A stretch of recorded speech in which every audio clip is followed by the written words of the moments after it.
ងណាស់ស្ដាយថ្ងៃនេះ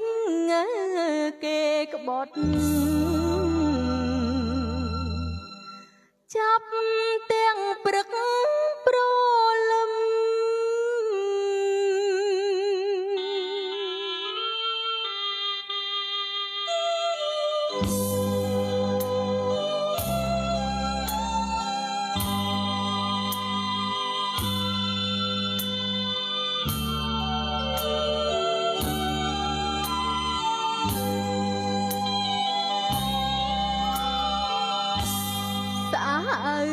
ពេកពិត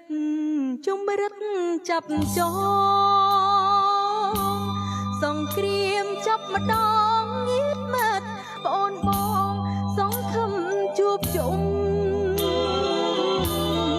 គេហៅ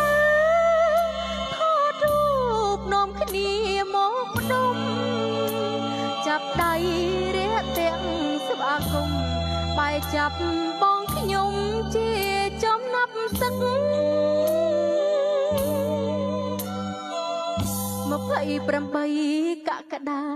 ចរចាឈប់បាញ់មិនឈ្នះមិនចាញ់តែគេប្រមាញ់ចាប់បងទាំងព្រឹកយុគថាជន់ខែប្រាស្នេហាដីទឹកបង្ហាញឧត្តមចរិតជាអោឡារឹកមិនរាងគ្នា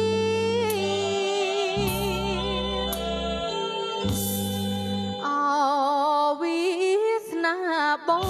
ងអាសូននឹងត្រូវជួបចំណងព្រោះតែបំណងចូលជួបសន្ទនាមិនដឹងថាចេតនាពួកគេចិត្តកាជាមី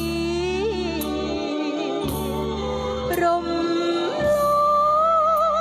ភបត់មានបត់ជប់បាញ់គ្នាចាប់បងទៅផ្ទះក្តៅរងារងទុកវេទនាជាចំណាប់ក្បឹងអស់ដៃបងអើយបាយជាប់ចំណងគេចាប់បងចងវិដំសំបងឈឺចាប់ក្រំគ្រាតើបងស្រែកទឹកក្លៀនខ្លាំងអាហាតើរូបរាងកាយយ៉ាងណាបងឈឺខ្លោចសារឬគេសណ្ដោដោះលែងបងទៅខ្ញុំសូមអង្វរ